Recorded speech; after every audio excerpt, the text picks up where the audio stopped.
What do people think you do? They think all I do is play with this car, but we hardly ever get to play with this car. I'm trying to make SUVs ride well most of the time, and most of the time I'm doing it with a spreadsheet.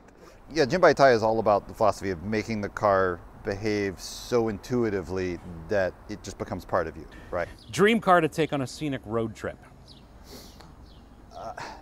So the whole concept of this diff, the end result is it's asymmetrical lockup. Right. But the concept is built around yaw damping.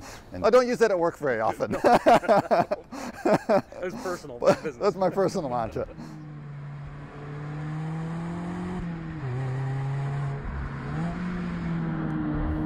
Calling all Mazda loyalists and masters of canyon carving, this episode goes beyond the typical interview. We're cracking the code on the MX-5's brilliance not just as a car, but as a telepathic extension of the driver. Forget about textbook engineering. We're sitting down with Dave Coleman, a Mazda legend who embodies the Jinbei Itai spirit. He's the engineering mastermind behind the MX-5's magic, and he's here to spill the beans. Dave's path was paved with real-world experience, from tinkering with aftermarket mods to years of testing cars for magazines, and he brings a unique perspective to the MX-5. Prepare to geek out on the secret sauce behind the MX-5's sublime handling. Dave dives into the engineering tweaks that make every turn a ballet, the surprising truth about the limited slip differential, and we get Coleman's insider perspective. And the future of the MX-5. Can Jinbei Itai survive stricter regulations and the EV revolution? Dave shares his insights and the challenges Mazda faces. If you've ever chased the perfect line on the road or track, felt the thrill of a perfectly balanced corner, or craved a car that anticipates your every move, this episode is for you. Whether you're a dyed-in-the-wool Mazda enthusiast or a driver yearning for a car that speaks to your soul, this interview will transform your understanding of the MX-5 and the essence of pure driving. Buckle up, my friends, it's time to go deep. Dave Coleman. Yep. You're known as a champion of Jinbei Itai. How did you translate this philosophy into the specific handling improvements for the ND3? So yeah, Jinbei Itai is all about the philosophy of making the car behave so intuitively that it just becomes part of you, right? And it really, the advantage of this car being kind of old, honestly, is that we really know it. We really know every detail of how it works in the real world, and we can start tweaking really small details that we wouldn't be able to get to if we're developing a whole new car. So we just sort of start looking at what's getting in the way of us consistently feeling that Jinbei Itai feeling in all driving scenes.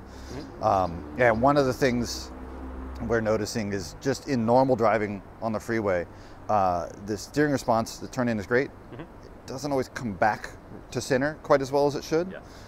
And so there was just a little bit too much friction in the steering. We've got a lot of caster in this thing, there's a lot of self-aligning torque, but the car's really light, so it doesn't generate quite enough torque to overcome the little bit of friction that was in the steering system. So we went chasing through the steering system to get rid of the friction, to get it to come back to center more naturally. And then really paying attention to the very beginning of turn-in. Everything you do in a corner relies on you getting your turn-in point right. If you're a little bit off where you intended to turn in, you're messed up through the whole corner and trying to correct and trying to adjust, right? And that's where so much of our work has gone into, on the front drive cars, on G-vectoring control, works on the turn-in response. And we were trying to really hone in, because of the rear drive architecture, GVC doesn't work. And we've done some other things, but the very first turn-in was still just not quite as perfect as we wanted it to be. And that traced its way back to the friction on one thing, but also the limited slip. The preload on the limited slip was a little bit too high. Right. And so the wheels are trying to go at the same speed, and to turn, you've got to break that preload loose and let the car start to turn. And so we went through the diff and took out a bunch of preload so that right on center it's really natural and precise. And then that sort of led into some other tweaks in the diff as well. So the other thing that we noticed is when you're driving really hard, as you trail brake into the corner, the car can be a little bit tail happy coming into the corner. And you want it neutral, you want it fun. Yes. Like that's the whole point of the car. I like it. Yeah, I'm a rally driver, I love that. But there's a fine line where it becomes distracting and you're having to catch the car rather than intentionally rotating the car. You want the car to spin out at exactly the same rate that you're going around the corner. So you come out of the corner pointing just the right direction that you want it to be. That's a perfectly neutral car, right? And so we'd been doing a bunch of work on our all-wheel drive cars, using the same Jim-by-Tai philosophy, trying to get the car to really drive precisely and smoothly. And we'd found that controlling the all-wheel drive system to get the yaw damping of the car. The yaw is the rotation around the z-axis here, yep. Right? And to damp that motion just right at the right times, we could really control how the car responds, how the steering feels. And at corner entry, this car needed more yaw damping. And at corner exit, it needed less. So what was happening with the old limited slip was to be a little bit too lively coming into the corner. And then when you transition onto the throttle, there'd sometimes be this little kind of snap as the diff tightens up. And if you're already sideways, great, your spin of tires are coming out. But if you're kind of neutral at the apex and you get on the throttle, the rear tires would plant and it kind of lifts up the nose and understeers a little bit, right? So what that tells us is on the corner exit, there's too much lockup, and the diff is forcing both tires to go the same speed, and it's just pushing the car wide. But on corner entry, there's not enough lockup, and it's too loose. So we needed the diff to work asymmetrically, so it had a stronger lockup ramp on coast down, so that would stabilize the entry a little bit and get it to rotate in just the right amount, and then a little bit lighter on corner exit so that it doesn't push the car wide. So it continues to track the way you want it to go. All of that came out of our all-wheel drive development and learning to focus on the yaw damping of the car, right? So the whole concept of this diff, the end result is it's asymmetrical lockup, but the concept is built around yaw damping and getting the yaw damping right for the car. Got it. Yeah. Fantastic. Thank you for that. We covered a bunch of things. So we covered 3 questions in one. I love that. DSC track mode, so my audience is more engaged than average. Yeah, a lot of them do track days. Thanks, guys. and they love MX-5s. Yeah. So in terms of intervention, this is new for the MX-5. What level of intervention does it provide that track day driver? So the idea behind track mode is we try to keep all of our stability control systems out of your hair as much as possible. Like we really, more than most other companies, we let the car start to slide around before it catches you. And there's kind of different philosophies. Some companies will try to make the stability control completely seamless. Yes. And I think that's counterproductive, because the driver needs to know they've gone over the limit. Correct. Right? And so if they're a little uncomfortable, that's good, that's training. We're teaching you how to drive, right? So we let the car get a little out of shape, but then we save you and keep you safe. That's still a little bit too conservative for track driving. Yes. So the idea for track driving is we want to give people room to learn and develop their driving skill without as much fear or risk that they're going to slide off and into a tire wall or something. So the stability control on road is tuned to keep you in your lane. The stability control for track mode is tuned to keep you on the pavement. but we're going to let you slide around and countersteer some, right, and learn how to develop the skills. But the other real key point that motivated us to do the track mode now is that we've developed these other systems like KPC. Yes. So kinematic posture control is dragging the inside brake a little bit to use the anti-dive to pull the rear corner down a little bit. Yes. Technically, that's part of the stability control algorithm. Right.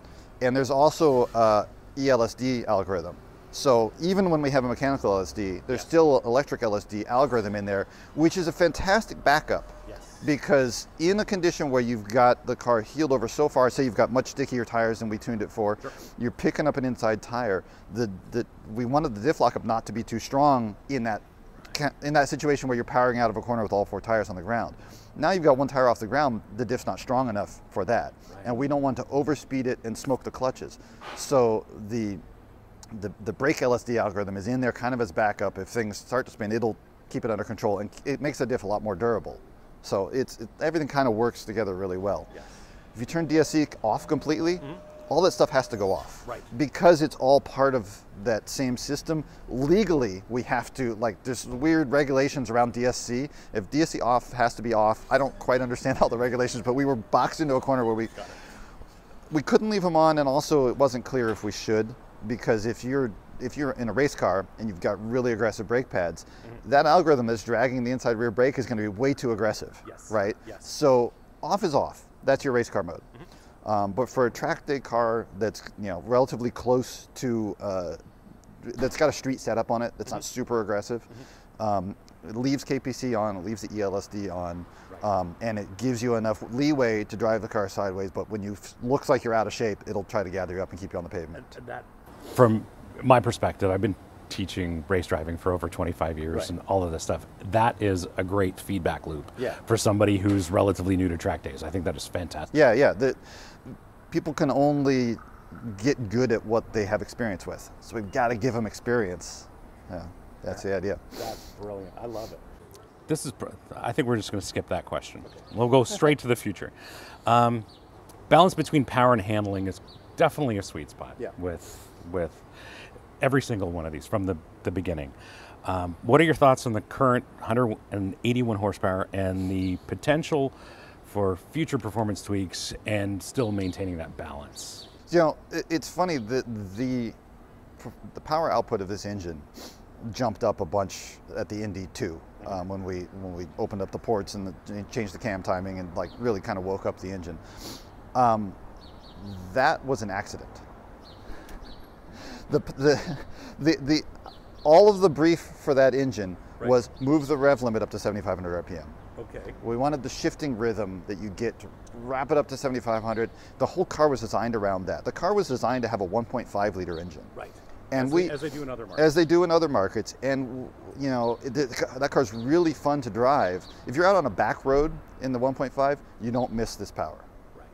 When you get in the city and there's a clapped out 92 Accord next to you and he drag races you off the light, then suddenly it feels slow. But I drove one of the 1.5 liters around New Zealand for 2 weeks and never missed the power until I ended up in Wellington one day and that 92 Accord was next to me. I'm like, oh my God, this thing is slow.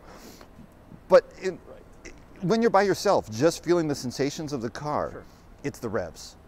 That's what matters, right? It's the responsiveness and the revs and all of that. We jammed the 2-liter in this car at launch because we knew it needed that amount of torque to get around town. But in that first part of the car's development, the budget had only been to develop one engine. There wasn't budget to develop a second engine. Okay. So we just jammed the Mazda 3 engine in there and we did our best with it, right? And it worked pretty well. Yeah. So when we did Indy 2, there was a little more budget to, all right, let's bring this 2-liter up to the level of the 1.5. We just did everything that had been done to the 1.5 to the 2-liter. All of the documents I said about that I saw about what the engine was going to be just talked about the red line. Okay. There was no mention that it was going to make 25 more horsepower. Just wasn't on anybody's radar. It just happens that if you take this power curve and you keep going, it keeps going up. So the folks at Flying Miata, I'm friendly with and talk to from time to time, they shared with me the ND1 and ND2 dyno charts, and that's exactly what happens with the ND2. Right, the ND1 just stops, and this one just keeps going. It just keeps going. Yeah, it's it's a natural progression. Right. Okay. So the intention was 100% on the feeling. This is what happens when you're as focused on this Jinbei Tai feeling as we are. We don't have objective performance targets for this car. Okay. This car is made to be fun to drive, period. You get into this feedback loop with sports cars where you're trying to set the best Nürburgring lap time, and we're not going to the Nürburgring. Lap time, 0 to 60, all that stuff is for bench racing. Yeah. And bench racing is for cars you can't afford. You can afford this car. You don't need to bench race it. Just get in the car and drive it. And the numbers don't matter once you're driving the car. So we really don't pay attention to that. We keep the weight low, we keep the power delivery immediate, and direct, and flexible, and we keep it visceral and revving up to high revs and having the shift rhythm right, and the rest of it sorts itself out. That is an excellent answer to that question. Lightweight construction is core to the MX-5. From your perspective, what are some emerging technologies or materials that you think could work with MX-5 in the future? That's tricky because it always comes down to a cost thing. One of the most important things about this car is that it's affordable. Right? It's affordable, it's practical, you can use it every day. If you bend it, you can bend it back, right? There's so much value in that. So, if you look at the CFS, I'm going to fumble over the letters. Carbon fiber sheet molded compound. It's sometimes Lamborghini calls it forged carbon fiber, right? I'm familiar with it. You know, we can make a tub out of that. Sure. And I don't know if we could be at cost parity right now, but you know, look a couple of years down the future, maybe we could.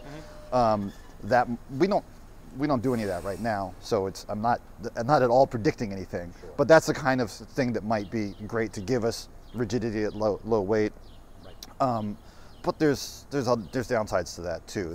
There's weird maintenance and galvanic corrosion and like what happens when you bend it and like it. Yeah.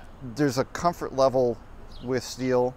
I definitely love to try anything to make the car lighter and stiffer, but there's also a friendliness to this car that I don't want to necessarily just be stuck in the 60s and be totally traditionalist from that viewpoint, but the value of coming from that perspective is that the car is easy to live with, right? And that's so much of the value of this car, right?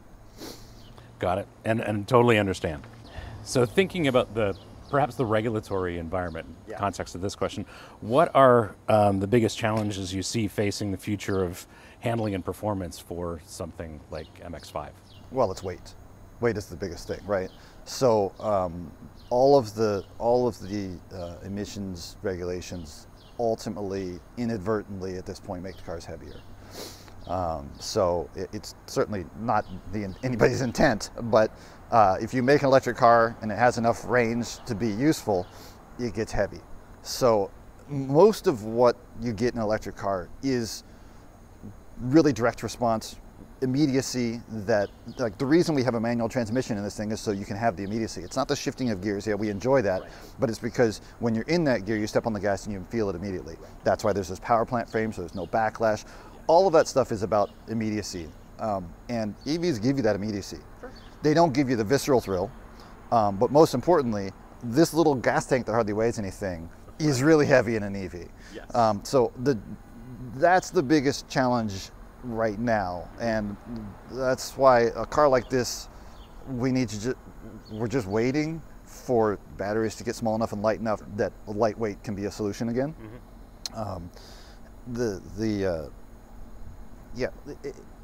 We really want to keep this engine naturally aspirated the way it is. Yes. It's incredibly efficient for what this car is. I drive like a lunatic. I get 34 miles per gallon average.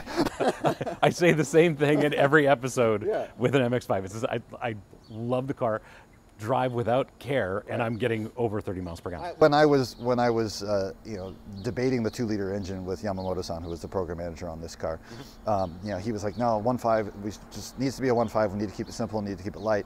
And I'm trying to explain to him how, like, we have to at least keep up with the slow cars on the road, right? Yeah, our North Star developing this car was the NA Miata, and specifically the 1.6 version of the NA was smoother and more lively and really the fun one to drive. But we gotta keep up a little bit in the performance. And one of his arguments to me is, well, the fuel economy, like, we really need you really need to get good fuel economy. And I'm like, it's a sports car, who cares? Well, now that I drive the car, yeah, he had a point. Yes, it's really fun to drive around and have this much fun and then get 34 miles per gallon and it costs you nothing. Like, I agree. It's fantastic. So I don't want to turn my nose up at any of these regulations. I think there's bright stuff on the horizon for EVs being really direct and responsive, and Jinbei-Tai is relatively easy to get out of those. Some of the other visceral things are hard, and weight is hard. So we're just going to keep milking every fine detail out of this, because that's really what makes the car great, is milking the details. Yes. I mean, I think Porsche has taught us that. Stick with the formula and milk it. And then hopefully by the time we're forced into doing something different, we'll be able to do it well. But I don't think we can do it right now, but I see a future where we can. Let's go straight to the enthusiast questions, because this is the one. Well, none of this has been enthusiast so far? No, but I love to be able to share my experience, and as a experienced driver, to dispel a lot of myths, and that's what this question is all about. Okay. So what are some common aftermarket modifications for the MX-5 that owners will often do that compromise its performance or dynamics? Lowering the car. That is the number one thing. So yeah, you've got a fender gap here, and so many people just can't handle the height that it's at, and they really want it to look cool. And tuning your suspension for looks is the worst thing you can do. Now, I'm not saying you can't lower the car, Sure. right? But the reason it's at the height it is because we need enough suspension stroke that you can corner, the body can move, and it still has enough stroke to absorb bumps over those corners. And the softness of the suspension is tuned very carefully to match these tires and to match this body stiffness. So if you're going to make the car stiffer, you've got to look at the whole package. You've got to match the tire to the suspension. You've got to have if you're going to be lower and have less stroke, you've got to have a much stiffer spring so that you're taking the same energy and absorbing it in a shorter stroke. Yes. Match the spring and the damping and the tire, and then the body stiffness. You're going to have to turn up the body stiffness a little bit. And the body stiffness has a huge impact on the way the car handles. This is something I learned early on in the NC. I was developing a package that ended up as like an autocross package for the car. Right. Internally, we called it the 1G car because we tuned the car to be comfortable in the street, and it pulled a G on the skid pad. Nice. with that generation of tire, right. and a totally normal, like 200 treadwear comfortable street tire. Okay. And then we put that same suspension on a cup car that had a roll cage, yes. And it was a tail happy monster. Wow.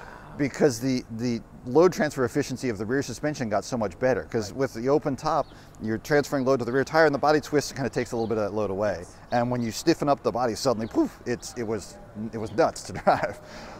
So yeah, you've got to figure out what it is you're trying to do with the car when you're tuning it, and tune everything in that direction, right? Have a goal.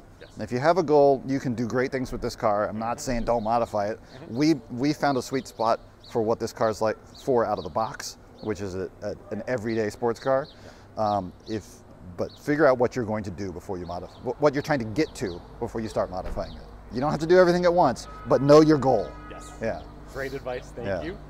What's the most common misconception you hear from enthusiasts about the handling of the MX-5? They think it has too much body roll. Right. Yep. Yeah. That's the number one thing. There's two reasons for that. One, again, keeping the car soft enough that it can handle bumpy roads. So the most fun you're going to have is on a twisty mountain back road with no traffic. Yes. If the mountain back road doesn't have any traffic, why are they going to repave it? They're not going to. No, never. All the fun back roads are bumpy. Yes. They're terrible. Yes. So all good roads are bad roads. We have to tune the car for bad roads. That's the core of why the car is so soft. Yes. Right. And to me that it's valuable because the body roll in itself is another feedback loop for somebody new to performance driving. Well, and that's a whole nother angle to the car. This is not only fun to drive on a twisty back road. It's fun to drive to the grocery store. Yes. In daily use, it's fun to drive, and part of that, the way you get that, is having the tactile feedback match in every level of driving. So if you're just driving at 0.2G, pulling into the 7-Eleven, you have enough feedback that the car is feeling completely natural, and you have that Jim Baitai feeling every day commuting. And then you can go in the mountains and hammer it, and it works all the way up to the limit of the car. So yeah, that body roll is intentional for those reasons. Yep, and I think it's great. Here's a little bit more of a personal question. What's one piece of advice you'd give to aspiring engineers who dream of working on cars like the MX-5? That's tough, because I came into this job in a very unusual way. I think most engineering education is around designing stuff. And my education is very outdated at this point. But I went straight from engineering school and into a really bad economy, and I was more interested in playing with cars, and I just sort of veered into the aftermarket for a little bit, where it's very seat of the pants, and there's not a lot of good engineering processes in the aftermarket. And then from there into magazines, back when those were a thing. And working for a car magazine for 8 years, I got to drive all kinds of different cars. I got a lot of seat time and experience in different cars and in modifying the cars and figuring out, what did what, and getting a seat of the pants experience for stuff that most people are doing theoretically. And that has given me a different perspective from everybody else that I'm working with. And I'm really bad at a lot of stuff that normal engineers should be able to do. I have real blind spots in my skill set, but what I have is complementary to what most people have. So I can't necessarily recommend that as an intentional career path, but be aware that there's not only one way to do things, right? Figure out what it is in the way you think and the way you work internally, and how can that work toward your goal, and how can that be complementary to what other people are doing, so you can add value to a situation rather than just doing what everybody else is doing. Let's just go straight. We can save these for another time. Let's go straight to rapid fire. Okay. Answer as you wish, but right. we're targeting rapid fire. It's going to be hard to get me to have short answers, as you've noticed. This is the thing. What was the and another thing. What was the first Mazda that stole your heart, and why? My dad bought a 1983 RX-7, and I was at the dealer with him when he bought it. I still remember the salesman's name, probably because I was a kid and his name was Ernie, and Sure. So that's a memorable name if you're a kid. Yeah. But yeah, the first gen RX-7 was it. Got it. And great car. I know this is going to be tough. What's the coolest thing you've gotten to do at your job at Mazda? I can't tell you. Okay. All right. What's the coolest thing you can talk about? I was a real rotary nerd from growing up with that RX-7. So getting to go into the rotary engine factory and seeing that run at, they weren't doing running the machining the day I was there, but the final assembly guys were doing. So the room where they built the rotaries is like the size of a Taco Bell kitchen. It's just a couple of benches. It's like 3 guys building engines by hand. It's very much a hand skill kind of thing. They're so fast and so efficient with it. And then it comes out of that assembly room and they put all the manifolds on, and then they fire it up on a little dyno, every single engine. And the guy there has a glass of wine on hand in case anybody comes by.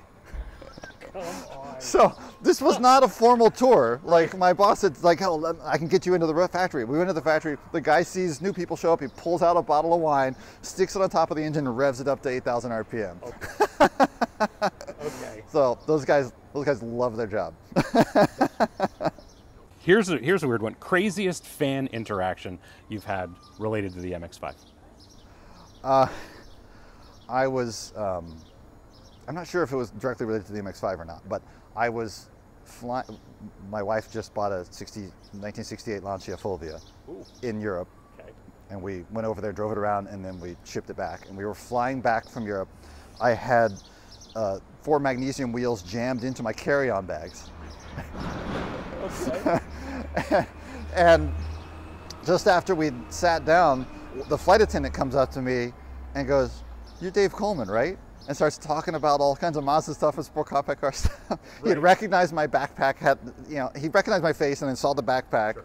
And I used to do all this magazine stuff, and now I do these Mazda interviews, and I never know like if people knew me from the magazine stuff or if people knew me from Mazda stuff. And this guy was from both. Yeah. But yeah, free drinks on the plane from just random guy. Being famous. Yeah, and so finally I had snuck these magnesium wheels on the plane. Finally I found somebody who could appreciate them. Like, hey, check this out. Like, oh, right. Cool. That's great. Quick one. Favorite aftermarket mod you've seen on an MX-5? Oh God, there's so many different ways to go with that. I'm actually working on right now. It was so pedestrian at the time, but the NA Miatas had a supercharger kit. Right. That most people know as a Jackson Racing supercharger kit. Before that, it was Sebring superchargers. Right. The cool thing about that kit, I got to know Oscar Jackson really well. I got to know all the guys in his shop. I've hung out in his shops well after he sold his shop to Mark DeBella, who had been his crew chief. I ended up hanging out with Mark for years, working in his shop. So I've got kind of a close connection to it there. But it turns out the guy that designed that Sebring supercharger kit was the layout engineer for the NA Miata. He was part of the Irvine team that came up with the car and kind of brought it up and pushed it to Japan and got them to do it. And he, he knew the whole Miata aftermarket was going to exist before anybody else did. And he was able to sort of spot the whole potential of that car. And his name is Norman Garrett. And he ended up leaving Mazda, moved back to Georgia where he was from, where Eaton was, and making this new supercharger. And he talked them into making a smaller supercharger than they already made. He paid for the tooling himself, and they cut down the supercharger that was on like a Thunderbird to a smaller size to fit a 1.6. And he started making these kits in his living room and selling them, and that blew up into the most popular supercharger kit for the car. And so I managed to pick up most of an old kit that had been up in Mark's attic in what used to be Jackson Racing, and I'm piecing together one for my NA Miata, just sort of optimized with some newer technology, but using the old kit as a base. That used to be, like, we used to turn our nose up, it's only 50 horsepower, it's a simple little kit. You could bolt on a 50% boost in power in 3 hours and pass emissions. That was amazing. So, I have so much more respect for that kit now that I've sort of been around, kind of experienced the whole ownership of cars from a couple different perspectives, and the simplicity of that thing was really impressive. That is very cool. I should have known these are not going to be rapid fire. Okay, dream car to take on a scenic road trip. This is. Come on. That was easy. Yeah. Similarly, I've taken a bunch of different ones. The most fun is always in this one because this is comfortable. It's super fun to drive anywhere, but it's also comfortable. Agreed. Dream car to take on a few hot laps. Lotus Elise. Yeah. Which, I've done some long road trips in that, and it's also pretty fun, but you're more comfortable at the end of the day in this than you are in the Elise. 100%. Any racetrack in the world, any car. What's that combo? Oh, that is tricky. The most fun I've ever had, I think, in a car was at Laguna Seca in my Lemons Miata, which is an NA Miata with a turbo sticking out of the hood. So having a turbo gets you, the Laguna Seca is tricky in a Miata because there's a lot of long straights where you're just hanging it out. So if you're wheel to wheel with another car, it's fantastic. And actually some of my most fun track days have been in my NA 1.6 Miata with 175,000 miles on it, door handle to door handle with my buddy's NA Miata with 275,000 miles on it. Like, that's as good as it gets. But I've done the same thing in our Lemons Miata with my buddy's Elise. Bumper to bumper, Elise and Miata, and anytime you're bumper to bumper with somebody on a good track, that's the best time. So my history with MX-5s and Laguna Seca goes back a few years. Only time I've raced at Laguna Seca was in an NC, and I won the race. Oh, fantastic! So, yeah, that was a lot of fun. First car you learned to drive on? 1930 Ford tractor. kind of like me. Throttle is up here, gear shifts in the middle. Yeah, it was a weird deal. My grandfather says I wasn't allowed to touch the brakes or it would flip over because it had left and right brakes, and if you stepped on one, it would flip over. Changing gears, favorite form of motorsport that you like to watch? I'm a rally guy, 100%. It's the best one to do, it's the best one to watch, yeah. Best driving advice you've ever received? Yeah, the best driving training I ever got was for rally driving. Like, I'd done some normal racetrack driving schools. I never got anything out of it. I had figured out all that stuff on my own. I did not figure out rally driving on my own. Rally driving in a rear drive car is intuitive, but the left foot braking that I got taught at Tim O'Neill, I got some hands-on coaching from Tim O'Neill right just before he started up his school. And it was so confusing to try to figure out what the hell he was talking about. It took me like a day and a half to figure out the left foot braking, but when it clicked, oh my God, transformational. Yeah. Biggest misconception people have about your job? try to be concise. It's difficult. But what do people think you do? They think all I do is play with this car. Well, we hardly ever get to play with this car. I'm trying to make SUVs ride well most of the time, and most of the time I'm doing it with a spreadsheet. Right. so pull back the curtain. Yeah. Excel. Right, yeah, there's a lot of administrative nonsense. Yeah. Early bird or night owl? Night owl, definitely. Organized chaos or meticulous planner? Oh, total chaos. Okay. Do you have a personal motto or mantra? It's good enough. I don't use that at work very often. It's personal. That's my personal mantra. Yeah, most of my cars look terrible, but they're fun to drive. You know, focus on what's good, right? Focus on what matters to you and don't worry about the other stuff. Right. Pineapple on pizza? I'm one of the few neutral people. I don't order it, but I don't take it off. Okay. Burgers or tacos? Tacos. Hot dogs, ketchup or mustard? Mustard. Favorite non-car related hobby? Camping, which is sort of car related because Take a car to but get you don't have to. I mean, you can do a backpacking trip, but then with backpacking you have to plan ahead. Yes. You have to pack all your food, whatever you're going to need to eat. I don't like that part. Usually I camp in my truck because then I can just bring everything and not think about it. Right. All right. I enjoy a backpacking trip if somebody else packs for me. Got it. Last book you read?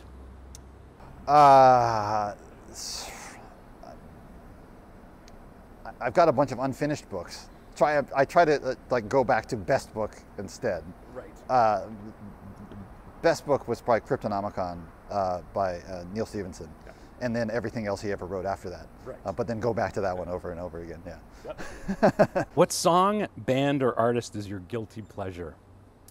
I'm a Jack White fan to the core, so anything he touches. Got it. Dream vacation spot that has nothing to do with cars? Usually Hawaii, but next time a more interesting island, I guess. But you know, Sure. we just spent a lot of time in Maui, and it's fantastic. Yeah. Last question. Do you have a hidden talent that most people wouldn't expect? I have very few talents. Okay. And I just maximize the few that I do have. That's easy. Dave Coleman, Yeah. thank you. All right. Great talking to you. Thank you. All right. I hope you enjoyed this episode, and if you did, you're not new to YouTube, you know what to do.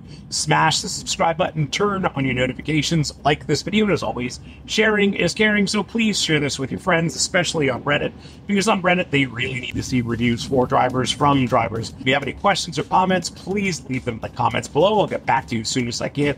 And if you want to support the channel, please hit up our merch store, links here, links below. Lots of great stuff for driving enthusiasts like us, including our very popular line of Save the Manuals merch. Thanks again for watching. We'll see you again next time. And remember, cars don't understeer by themselves, not even Mazda MX-5s.